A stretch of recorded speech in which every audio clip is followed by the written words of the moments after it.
Hello everyone, today we're going to be looking at the Beats Studio Pro. So what I'm going to do today is unbox it, show you what comes inside, how the headphones look. Also, I'm going to use them a little bit, give you my first impression. Also, I'm going to compare them with the Beats Studio 3 as well. I have a pair of those. So let's start with the box first. It definitely comes with a different box. So as you guys can see, these are Beats Studio Pros.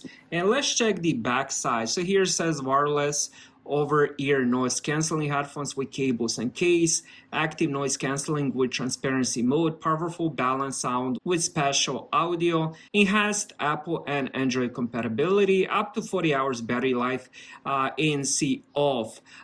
With ANC on, I believe it's around 20 hours, same as the Beats Studio 3 if I'm not wrong. And it also, as I mentioned, USB-C audio with 3 EQ optimized sound profiles, works with Android, made for Apple TV, iPhone, and iPad. That's pretty much the box. And here is how to open it. So it has this little thing so you can remove the paper.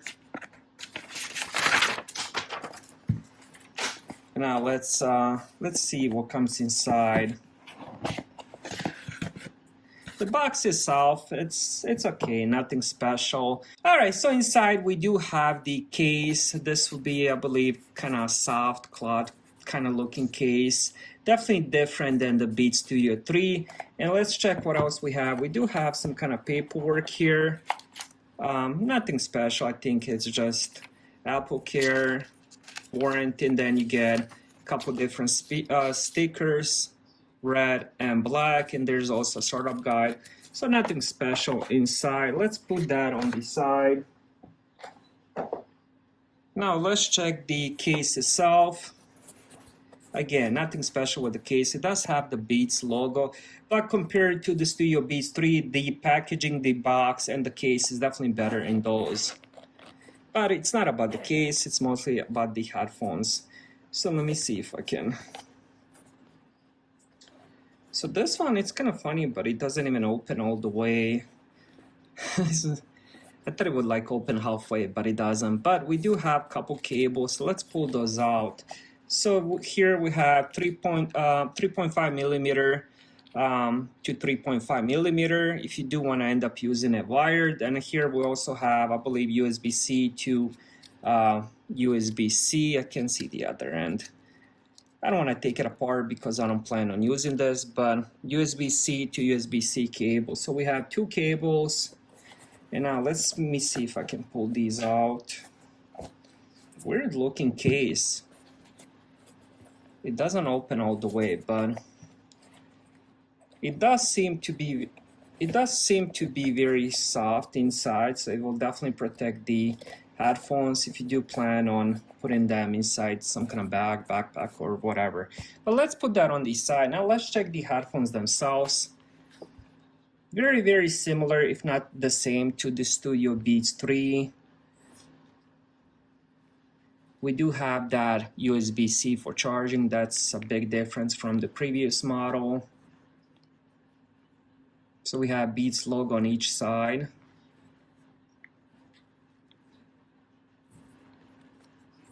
Let's see. So they do extend nicely. Now let's check the Beats Studio 3, which for me definitely look better. Now it depends which color you went with. These are just basic, I believe, just basic black. What I have here is the shadow gray and gold combo. See, here's both of them next to each other. These ones do have the Studio 3 here. These ones don't have anything. Wireless on this side, nothing on this one. Beats on top, nothing on top here. When it comes to the cups, seem like same material. Also seem like it's the same size as well. So overall, I mean, they do look the same depending which color. I'm not sure if the Beats Studio 3, if I did get them in the black color, would they have those beats and beats on top. But now let's pair these ones up. So what I have here is the iPhone. Make sure it runs the latest Android OS. So all we're gonna do here is find the power button here. We're gonna hold that. Now it's just gonna start flashing, and here if you put it next to the phone, it's gonna connect it right away. So just do connect.